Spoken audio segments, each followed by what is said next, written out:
There are lies that last a day, and lies that last a lifetime. His lasted exactly 6 months. 6 months of believing he was going to be a father again at 68. 6 months of preparing nurseries, buying baby clothes, and planning a future that never existed. She didn't just lie about being pregnant, she built an entire world around that lie, and he paid £370,000 to live in it. I was standing in a baby store in Davao City when my phone rang. It was Roxanne, and her voice sounded strained. "Bradley, I need to tell you something," she said. "Can you come home?" "I'm picking out the crib you wanted," I said, looking at the white wooden frame in front of me. "The one with the mobile, remember?" There was silence on the other end. Then she said quietly, "Just come home, please." I paid for the crib and arranged for delivery, my stomach tight with worry. Was something wrong with the baby? Was she bleeding? Having contractions? She was 6 months along now, too early for labor, but I'd read enough parenting books to know that complications could happen at any time. When I got back to our apartment in Davao, Roxanne was sitting on the couch, her hands folded in her lap. She wasn't crying. She wasn't upset. She just looked tired. "What's wrong?" I asked, rushing to her side. "Is it the baby?" She looked at me for a long moment, and then she said, "There is no baby, Bradley." I didn't understand. "What do you mean?" "I'm not pregnant," she said flatly. "I never was." The room tilted. I sat down slowly, trying to process what she'd just said. "That's not possible," I said. "You've been showing. You've had doctor's appointments. I've seen the ultrasound photos." "They were fake," she said. "All of it. The photos, the appointments, everything. I lied to you."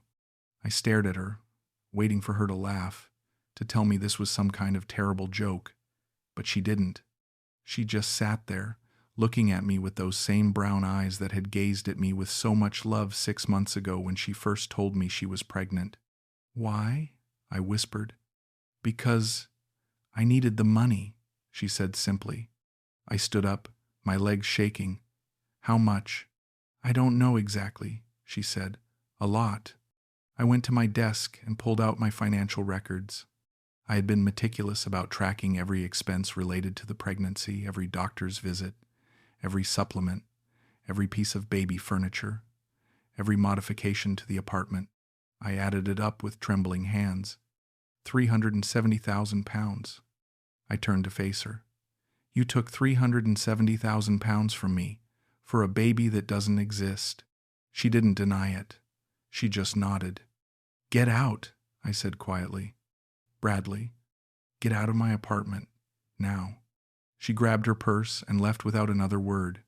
I stood there alone, surrounded by baby books and prenatal vitamins and a half-assembled changing table, and I tried to understand how I had been so completely, utterly fooled. Let me go back to the beginning. Let me tell you how I ended up here, in a foreign country, believing a lie that should have been impossible to believe. I met Roxanne 14 months before that terrible conversation. I had just arrived in Davao for what was supposed to be a 3-month retirement exploration trip. I'd spent 43 years managing construction projects in London, everything from residential developments to commercial high-rises. It was good work, well-paid work, but it consumed my entire adult life. My marriage ended when I was 52. My ex-wife said I loved concrete more than I loved her, and maybe she was right. My 2 daughters lived their own lives now, one in Manchester, one in Edinburgh, and we spoke maybe once a month. When I retired at 67, I looked around my flat in Hackney and realized I had nothing tying me to London anymore. I'd read articles about British expats retiring in Southeast Asia, living comfortably on their pensions, enjoying warm weather and low costs. The Philippines kept coming up, so I booked a flight. I met Roxanne during my second week in Davao. I needed a haircut, and someone at my hotel recommended a salon near People's Park. Roxanne was the manager there, and she cut my hair herself. She was 41, attractive, with a warm smile and an easy laugh. We talked while she worked, and I found myself telling her things I hadn't told anyone in years about my daughters, my failed marriage, my career, my loneliness. "You seem like a good man," she said as she trimmed around my ears. A kind man. You deserve to be happy. I'm working on it, I said. Maybe I can help, she said, meeting my eyes in the mirror. I went back to that salon 3 more times that week, even though my hair didn't need cutting. Each time, Roxanne and I talked a little longer. On my 4th visit, I asked her to dinner. I'd like that, she said. We went to a seafood restaurant overlooking the water. She told me about her life growing up poor in a village outside Davao, working her way up from sweeping floors in the salon to managing it, supporting her mother and younger siblings. She spoke with pride about what she'd accomplished, and I admired that. What about relationships? I asked. Have you been married? Once, she said. A long time ago. It didn't work out. He was not a good man. I've been alone since then, focused on work, on family. But sometimes I wonder what it would be like to have someone to share things with again. She reached across the table and touched my hand gently. Someone kind, someone stable, someone who understands what it means to build something. I felt something shift in my chest. This beautiful, hardworking woman was looking at me like I mattered, like I was worth knowing. We started seeing each other regularly. She would finish work at the salon, and we'd meet for dinner, or walk through the parks, or just sit in my hotel room talking. She never asked me for money. She always insisted on paying her share. She seemed genuinely interested in me, not as a source of income, but as a person. After 6 weeks, I decided to extend my stay in Davao indefinitely. I rented a small apartment in a decent neighborhood, and Roxanne helped me furnish it. She had good taste and a practical mind. She knew which local shops offered the best value, which neighborhoods were safe, which foods I should try. You're making a life here, she said one evening as we arranged furniture in the living room. I'm happy for you, Bradley. I'm happy too, I said. Happier than I've been in a long time. And that's because of you. She kissed me softly. Then maybe we should make this official. Official? Move in together, she said. I spend most of my time here anyway, and I think I'm falling in love with you. I was 67 years old, and a beautiful 41-year-old woman was telling me she loved me. Every rational part of my brain said this was too good to be true, but I silenced those voices. I wanted to believe. I needed to believe. I love you too, I said. She moved in 2 weeks later. For the first few months, everything was wonderful. She continued working at the salon, contributing to household expenses, cooking meals, making our apartment feel like a real home. We traveled together on weekends to beaches, to mountain resorts, to small towns I never would have discovered on my own. She introduced me to her mother and siblings, and they welcomed me warmly. I sent photos to my daughters back in England. They were polite but concerned. Dad, are you sure about this? My older daughter Emma asked during a video call. You barely know her. I know her well enough, I said. She makes me happy. Just be careful, Emma said. Please. I assured her I would be, but I wasn't careful. I was reckless with my heart and my trust. 8 months into our relationship, Roxanne came to me with news that changed everything. I'm pregnant, she said, her eyes bright with tears. I was stunned. Are you sure? I took 3 tests, all positive. I'm going to the doctor tomorrow to confirm, but yes, I'm sure.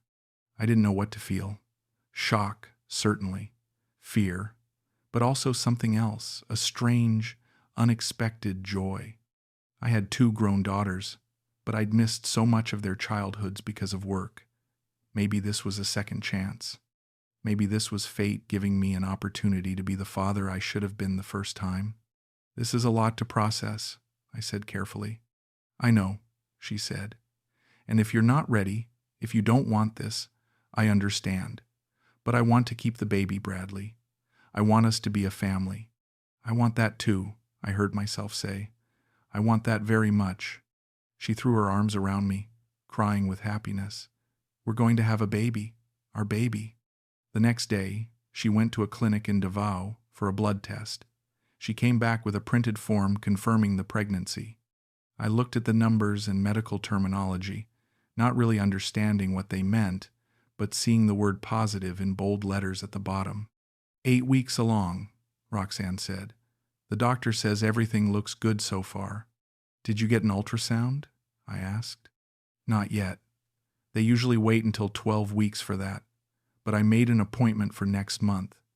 Over the following weeks, Roxanne's behavior changed in ways that seemed consistent with pregnancy. She complained of morning sickness. She was tired all the time. She developed cravings for specific foods, sour mangoes, fried fish, sweet condensed milk. I read online that these were all normal pregnancy symptoms. I started researching what we would need: a crib, a changing table, diapers, clothes. I created spreadsheets and budgets, approaching fatherhood the same way I'd approached construction projects, with planning and preparation. You don't have to buy everything right away, Roxanne said, laughing at my lists. We have time. I want to be ready, I said. I want our baby to have everything they need. She kissed my cheek. You're going to be a wonderful father. When Roxanne reached 12 weeks, she scheduled an ultrasound appointment at a clinic in downtown Davao. I wanted to go with her, but she said it would be better if she went alone. The clinic is small and crowded, she explained. You'd just be sitting in a waiting room for hours. I'll bring you the photos. I was disappointed, but I understood. She returned that evening with a printed ultrasound image showing a tiny blob with what looked like a head and body. There's our baby, she said softly, placing the image in my hands. I stared at it, overwhelmed. That small shape represented my future, my legacy, a new life that Roxanne and I had created together. It's perfect, I said. As the weeks progressed, Roxanne's belly began to show. She started wearing looser clothing, complaining that her regular clothes didn't fit anymore. She showed me how to feel for the baby's movements, placing my hand on her stomach and telling me when to pay attention. There, she said one evening. Did you feel that? That was a kick. I thought I felt something, a small flutter beneath my palm. It might have been my imagination, or it might have been real. I chose to believe it was real. The expenses started small. Roxanne needed prenatal vitamins, special imported ones that her doctor recommended. They cost £120 per month, but I paid without question. Then she needed new maternity clothes because nothing fit. £800. Then the clinic required a deposit for delivery services. £2,500. I paid for everything. Why wouldn't I? This was my child, my responsibility. At 16 weeks, Roxanne said the doctor wanted her to have additional testing, something about checking for genetic abnormalities. The tests cost £3,200. I transferred the money to her account the same day. Thank you, she said, hugging me tightly. You're taking such good care of us. That's what fathers do, I said. At 20 weeks, we had another ultrasound appointment. Again, Roxanne went alone. This time she came back with a more detailed image and exciting news. It's a boy, she said, her face glowing. A son. I was going to have a son. I felt a surge of emotion so powerful I had to sit down. Are you okay? Roxanne asked, concerned. I'm more than okay, I said. I'm so happy. Me too, she said. I can't wait to meet him. That night, I called my daughters to tell them they were going to have a baby brother. The conversations were awkward. Emma was cautiously congratulatory. My younger daughter Sophie was more direct. Dad, this is insane, she said. You're 68 years old. You're having a baby with a woman you've known for less than a year. Have you thought about what happens when you're 80 and he's 12? I've thought about it, I said defensively. I'm healthy. I have savings. I can do this. It's not about whether you can, Sophie said. It's about whether you should. This feels impulsive, not like you. Maybe I've been too cautious my whole life, I said. Maybe this is exactly what I need. Sophie sighed. Just promise me you're being smart about money. Make sure she's not after my money, I interrupted. She has her own job. She's never asked me for anything. That wasn't entirely true anymore, but I didn't want to admit it. The prenatal expenses were adding up, but they all seemed legitimate. doctor visits, medications, special foods she needed for the baby's development, a more comfortable mattress because her back hurt, a pregnancy support pillow, new shoes because her feet were swelling. At 24 weeks, Roxanne told me the doctor recommended she stop working. The salon job required her to be on her feet all day, and the doctor was worried about complications. "I'll have to quit," she said sadly. "I don't want to, but the baby comes first." "Of course," I said. "Don't worry about money. I'll take care of everything." She quit the salon the following week. Now she was home all day, resting, reading baby books, planning the nursery. I gave her £2,000 per month for personal expenses and household costs. It seemed reasonable. But then there were the unexpected expenses. The baby needed a special type of formula because Roxanne learned she might not be able to breastfeed £1,800 for a 6-month supply. The apartment needed modifications, a baby gate for the stairs, outlet covers, cabinet locks, £950. Roxanne wanted to take a prenatal class to prepare for childbirth, £1,200. I paid for everything. I told myself this was normal. Babies were expensive. I'd known that going in. At 28 weeks, Roxanne said she needed to prepare the nursery. We went shopping together, and she picked out furniture, decorations, and clothes. Everything was high quality, imported, expensive. The crib alone was £3,400. "Are you sure we need something this expensive?" I asked. "Our son deserves the best," she said firmly. "Don't you want him to be safe, to be comfortable?" "Of course I do," I said. We left the store with £18,000 worth of nursery furniture and supplies. I arranged for delivery and assembly, adding another £2,500 in fees. I was hemorrhaging money, but I told myself it was worth it. This was my son, my family, my future. Around the 30-week mark, I started asking more questions about the medical care Roxanne was receiving. "Can I come to your next appointment?" I asked. "I'd really like to meet your doctor." "The doctor doesn't speak much English," Roxanne said. "It would be difficult for you to communicate. And honestly, the appointments are boring. Just measurements and checkups. Nothing exciting." "I don't care if it's boring," I said.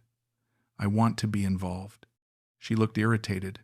"You are involved, Bradley. You're paying for everything. You're supporting me. That's what matters."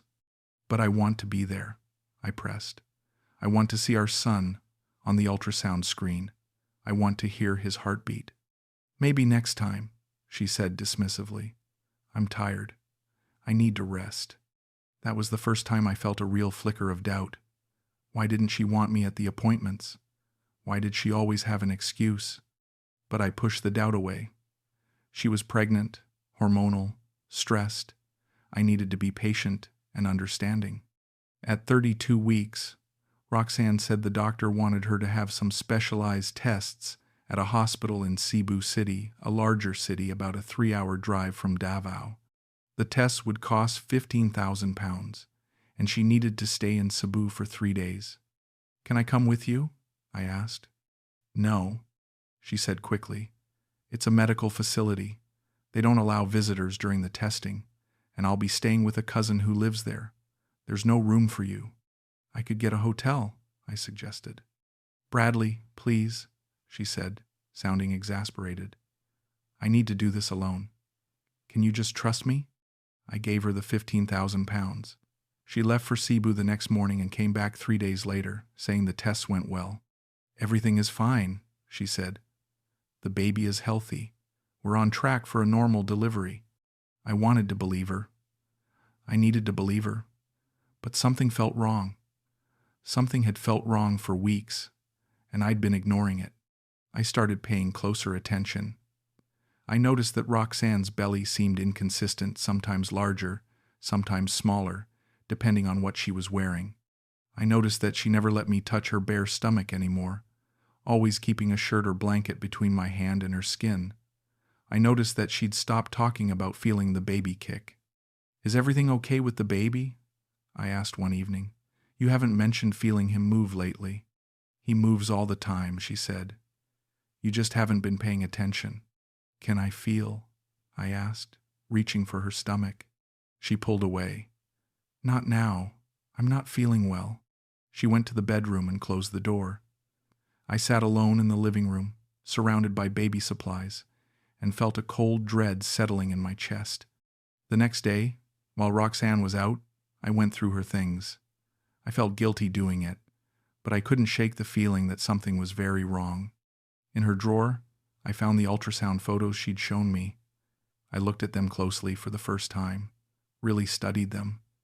There were no dates, no clinic names, no patient information, just generic images that could have come from anywhere. I did a reverse image search on my phone. Within seconds, I found the exact same ultrasound photo on a website selling fake pregnancy documents. My hands started shaking. I kept searching. I found the second ultrasound image, the one from 20 weeks that showed we were having a boy. It was also available for purchase online, listed as 2-0 week boy ultrasound, realistic quality. I sat on the bedroom floor, surrounded by her things, and tried to breathe. This couldn't be real. There had to be an explanation. When Roxanne came home, I confronted her calmly. I need to see your medical records, I said. All of them, from every appointment. Why? She asked, immediately defensive. Because I'm asking, I said firmly. If you're really pregnant, it should be easy to provide proof. I can't believe you're doing this, she said angrily. I'm carrying your child, and you're treating me like a criminal. Then prove it, I said. Show me the records. I don't have them here, she said. They're at the clinic. Then let's go to the clinic together, I said. Right now. She stared at me for a long moment, and I saw something shift in her expression. The anger faded, replaced by something colder. Fine, she said. You want the truth? I'll give you the truth. That's when she told me. There was no baby. There had never been a baby. The pregnancy was fake. The ultrasounds were purchased online. The medical appointments were fictional. The symptoms, the morning sickness, the cravings, the tiredness were all performed. The growing belly was padding and clever clothing. For 6 months, she had maintained an elaborate lie, and I had believed every word of it.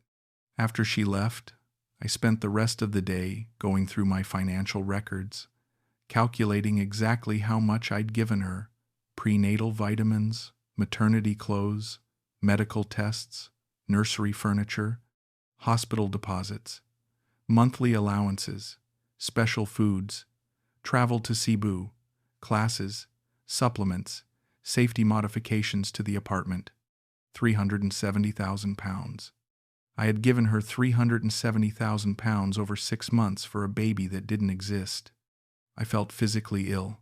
I went to the bathroom and vomited. Then I sat on the cold tile floor and cried for the first time since my divorce. How had I been so stupid? How had I believed her? The signs were there, the refusal to let me attend appointments, the inconsistent belly size, the generic ultrasound images with no identifying information. But I'd ignored them all because I wanted so desperately for the pregnancy to be real. I wanted to be a father again. I wanted to matter to someone. I wanted to believe that at 68, my life wasn't over, that I still had purpose and value. Roxanne had taken that need and weaponized it against me. Over the next few days, I tried to figure out what to do. I considered going to the police, but what would I report? I had given her the money willingly. There were no forged documents, no contracts, no legally binding agreements. She'd lied to me, yes, but lying isn't a crime in this context. I contacted a lawyer anyway, just to explore my options. He was sympathetic but realistic. You could potentially file a civil case for fraud, he said, but you'd need to prove that she intentionally deceived you for financial gain and that you suffered damages as a result. Given that you gave her the money voluntarily and that there are no written agreements or documented false statements, it would be very difficult to win. So she just gets away with it? I asked. I'm sorry, he said.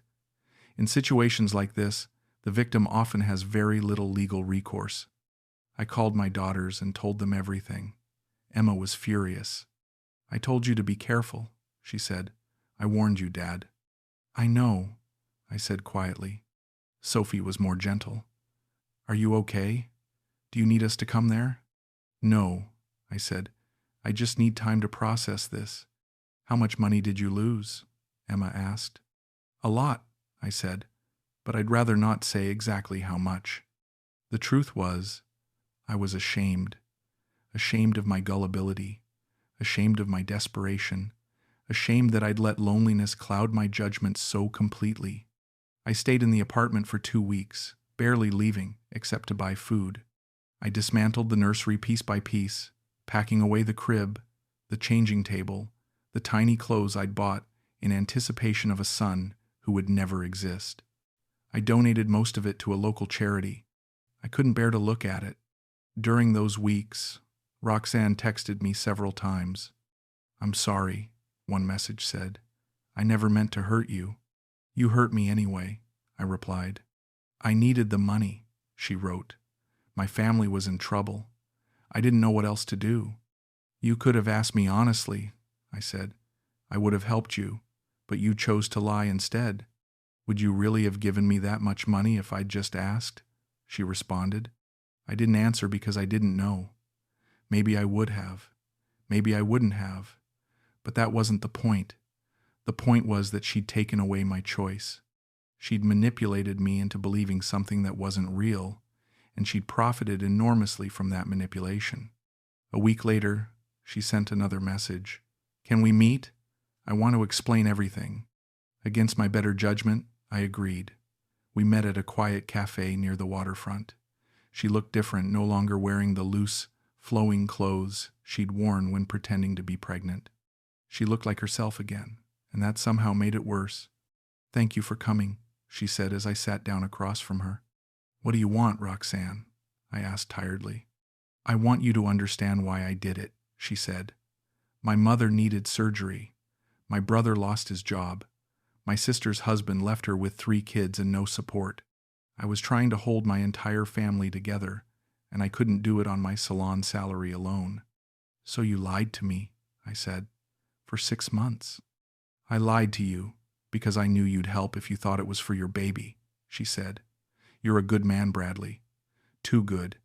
You would have done anything for that child. There was no child, I said, my voice breaking. I know, she said softly. And I'm sorry. I'm so sorry. Are you sorry you did it, or sorry you got caught? I asked. She didn't answer immediately. Then she said, both. I stood up to leave. Bradley, wait, she said. Can you ever forgive me? I looked at her for a long moment. No, I said. I don't think I can. I left the cafe and never saw her again. Over the following months, I tried to rebuild my life. I moved to a different apartment, wanting to escape the memories of the nursery, the preparations, the false hope. I started seeing a therapist who specialized in helping expats navigate emotional trauma.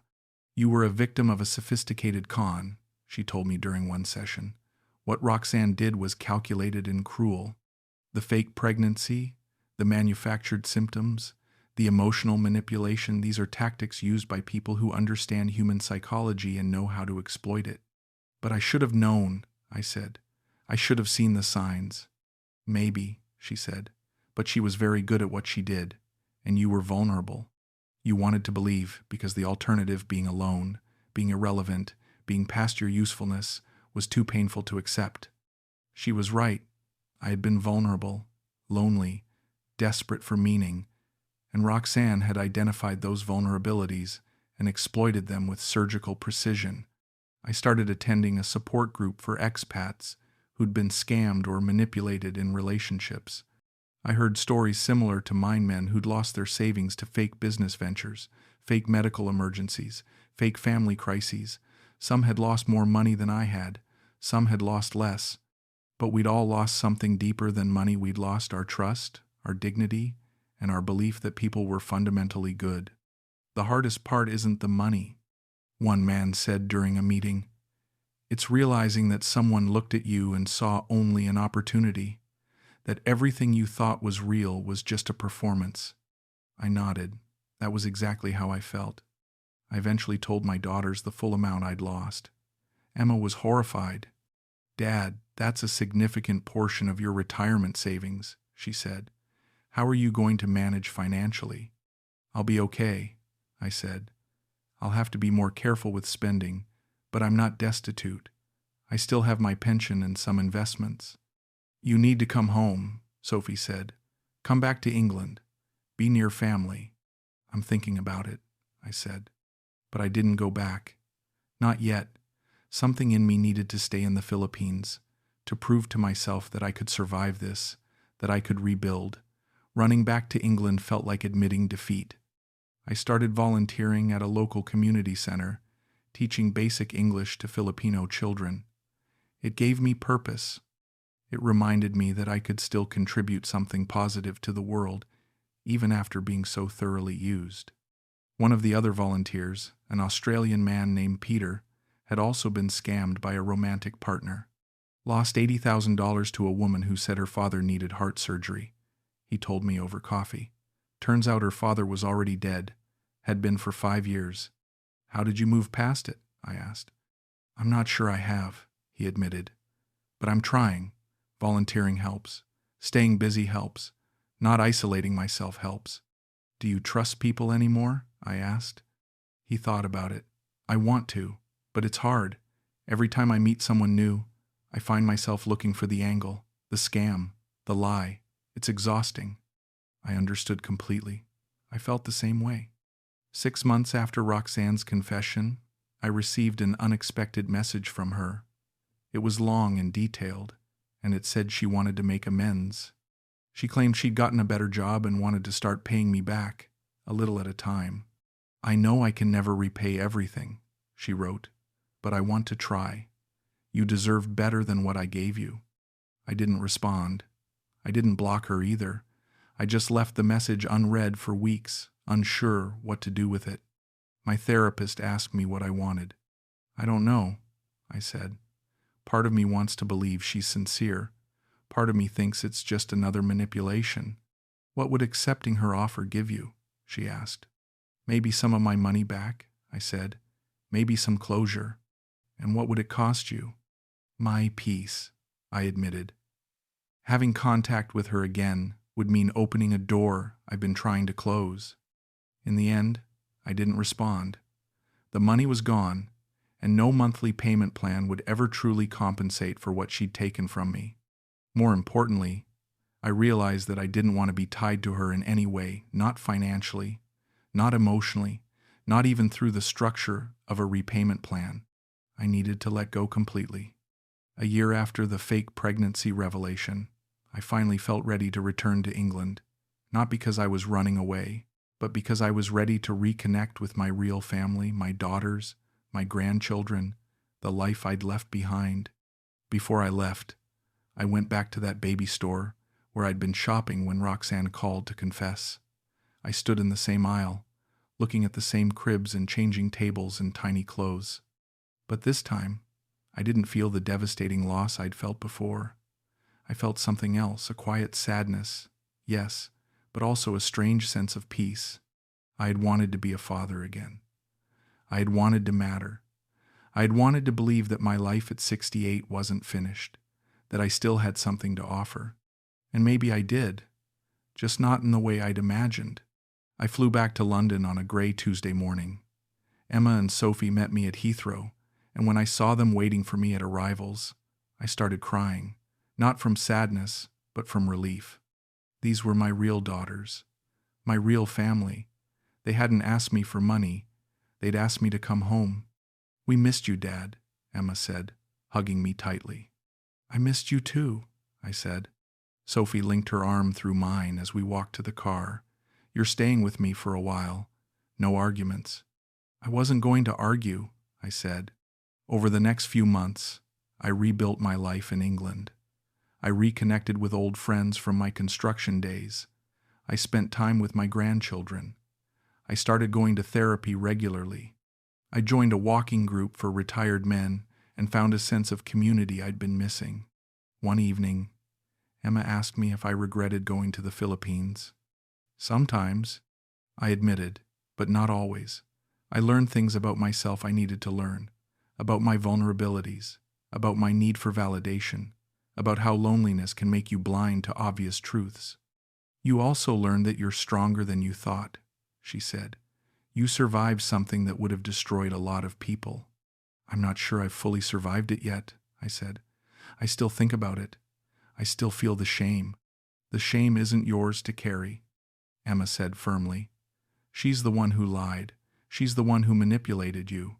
You were just a kind man who wanted to help someone he loved. There's no shame in that. I wanted to believe her. I'm still trying to believe her. It's been 2 years now since Roxanne told me the truth about the fake pregnancy. I'm 70 years old. I'm living in a small flat in Islington. I see my daughters regularly.